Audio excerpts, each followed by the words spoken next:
Most haunted homes in the nation are ranked according to your opinion. Naturally, you should inquire with the Danish Paranormal Society. They put the luxurious and majestic property known as Voergaard Manor at the very top of the list. Due to the fact that it was constructed between the years 1481 and 1590, this Renaissance palace has been regarded as haunted ever since the early 1600s. The spirit of Voergaard Manor is that of Ingeborg Skeel, who served as the lady of the house from the year 1578 until the year 1604, when she passed away. The massive sandstone gateway was a gift from Frederick II to Skeel, who had initially intended to use it at Frederiksborg Castle. This remarkable piece of architecture is one of the most prominent examples of Renaissance architecture in the nation, and it is on par with the royal palaces that were constructed during the same time period. Skeel's mother, Karen Krabbe, received Voergaard Manor from Frederick II in the year 1578. Prior to that, the manor had been acquired by the royal family during the Reformation, which occurred around 40 years previously. Despite the fact that Krabbe was the formal owner, it was already obvious that her daughter had impressive managerial abilities. Skeel became the sole owner of the business when Krabbe passed away in 1588. She was married from 1560 until 1585, when her husband, Otto Banner, passed away. However, he seemed to be of little value to the matriarchal administration of Voergaard. He preferred to remain at neighboring Asdal, which he ruled as a vassal in accordance with the feudal system that existed during that time. It is possible that Skeel developed a large number of adversaries due to the fact that she was a woman, in addition to the fact that she took an entrepreneurial approach to administering the manor. As a result, stories about her cruel behavior became the stuff of local mythology. One of the rumors that circulated about her was that she had shoved the architect, a Dutchman called Philip Brandon, into the moat of the house so that she would not be required to pay him. Not only that, but it seems that she severed the fingers of children from peasant families who stole food from her fields. Skeel was a generous philanthropist, providing money to the construction of workhouses, a school for the needy, and a hospital in the region around Voergaard. This is despite the fact that she had a reputation for being a cruel old witch. Skeel is supposed to have haunted the home so widely after her death in 1604 that at one time a priest was sent to exorcise her in the surrounding marsh. Skeel's death occurred in 1604. She continues to walk restlessly about the house's halls, blowing out candles and becoming especially irritated when the door to a corridor on the top level of the east wing is closed. However, it did not seem to be of much benefit, and she continues to do so. There is no longer any desire to exorcise Ms. Skeel, and in fact, her presence is now included as part of the advertising package for Voergaard Manor. Ole Senkbeck, who works at the estate, is quoted as saying, "I am delighted that she is present here. There are a lot of people that come to our place in the hopes of seeing her." Despite the fact that the mansion is now kept as a historical site that is available to the public, a great number of individuals inquire about the possibility of spending the night there in the goal of having their very own personal encounter with the paranormal presence. A few of them have been given authorization to carry out the action. However, Senkbeck asserts that he has personally seen the spirit of Skeel on a single occasion. After he had failed to turn off the lights in a hallway that was next to the banquet hall, he did not realize that a door was closed when it should not have been. This occurred on a night around 1 year ago. This is something that he credits to Skeel, who was indicating to him that he needed to turn off the light at that particular location. It is said that Skeel was a very careful owner of the manor during her lifetime, and her ghost is believed by many to be the building's defender. In fact, there are even myths that state that if she ever quits haunting the site, it will fall down. Despite the fact that she is the most well-known ghost associated with the home, Voergaard is not the only paranormal activity that is associated with it. In addition, the mansion houses the skin of a wild boar that was killed in the year 1700. According to the legend, the hide must never be taken from the location, else it will end up being consumed by fire.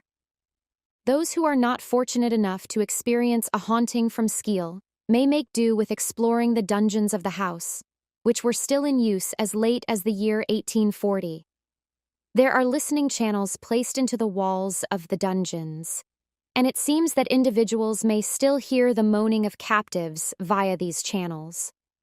In addition, there is the well-known bloodstain, which may be seen on the floor of the tower located in the northeast.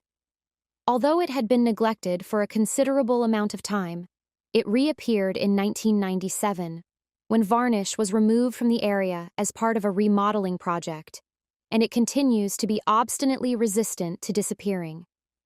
It is possible to temporarily eliminate the spot by polishing it, but it will always return after a few days have passed. This magnificent structure, which is now a luxury hotel and has a golf course and a restaurant that has been awarded a Michelin star, proudly stands amidst meadows and lakes on the island of Zealand, which is located in Denmark. Peter Sunesson, the Bishop of Roskilde, constructed Dragsholm in 1215 as a palace.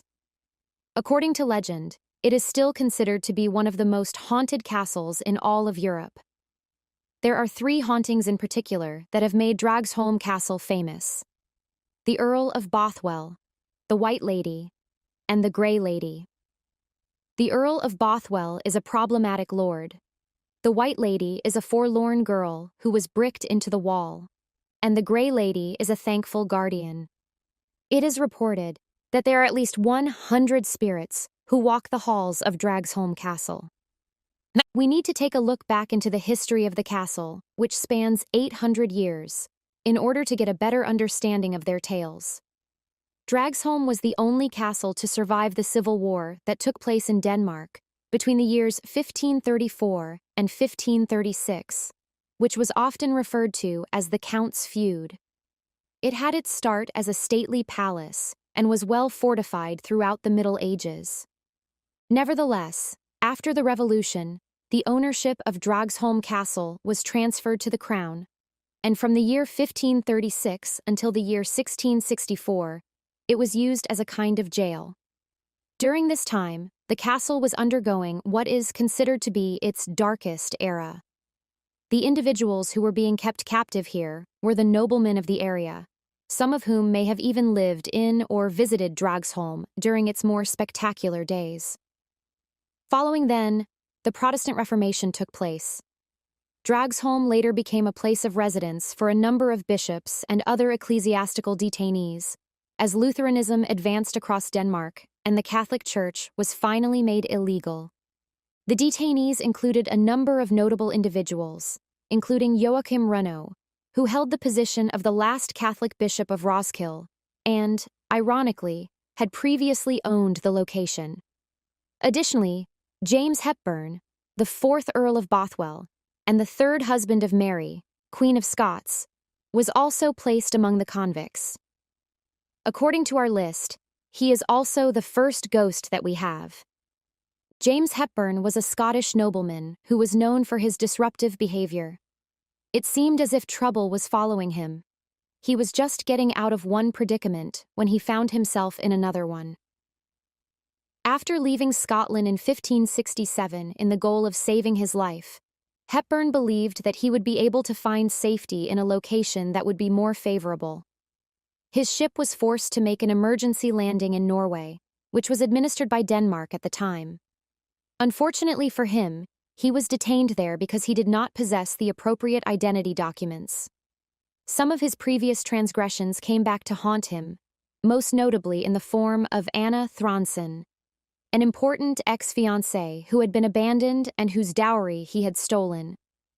This was in addition to the fact that it was well knowledge that the English were eager to catch up with him in relation to the murder of his current wife's second husband. After some time, the Danish monarch sent the Earl of Bothwell to the town of Dragsholm. The legends tell us that he was tied to a pillar and that he was only provided with the minimum amount of food and drink necessary to keep him alive. During the 10 years that Hepburn was imprisoned at Dragsholm Castle, the tradition asserts that he became mad during that time. He spent that time walking around his pillar until he passed away in April of 1578, at which point he had worn a circular groove in the floor that is still visible to this day. That groove may be seen to this day. Even though his physical body was taken out of the castle, his soul continued to reside there. It is far more likely that the spirit of the Earl is heard than seen. It has been said that the courtyard is filled with the sounds of horses' hooves, which are occasionally accompanied by the noises of a fully laden carriage. This location continued to serve as a jail until Charles VI Gustav of Sweden, during the Dano-Swedish War, 1658-60, made an effort to blow it up. It wasn't until the monarch handed up Dragsholm to a grocer called Heinrich Müller as a form of payment for a debt that the town continued to be in a state of disrepair and corruption. After the purchase of Dragsholm in 1694 by Frederick Christian Adler, the next owner of the castle, started the process of restoring it. However, the Baroque-style reconstruction that we see today was not finished until the following owner. This property remained in the Adler family's possession until the year 1932. In the absence of any other heirs, the Central Land Board assumed possession of the deeds of property. Approximately 5 years after its first purchase, the castle was acquired by J.F. Butger, and it continues to be managed by the Butger family up to this day.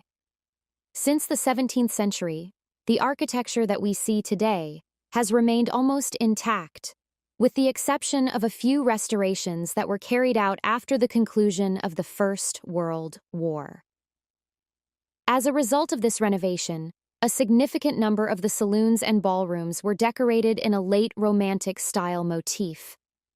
A horrible find was discovered by workers in the 1930s as they were fixing the plumbing. The discovery was made at some point in time. There had been rumors going about for a long time that the ghostly apparition of a young maiden, clothed in white, would stalk the castle at night, looking for her forbidden lover.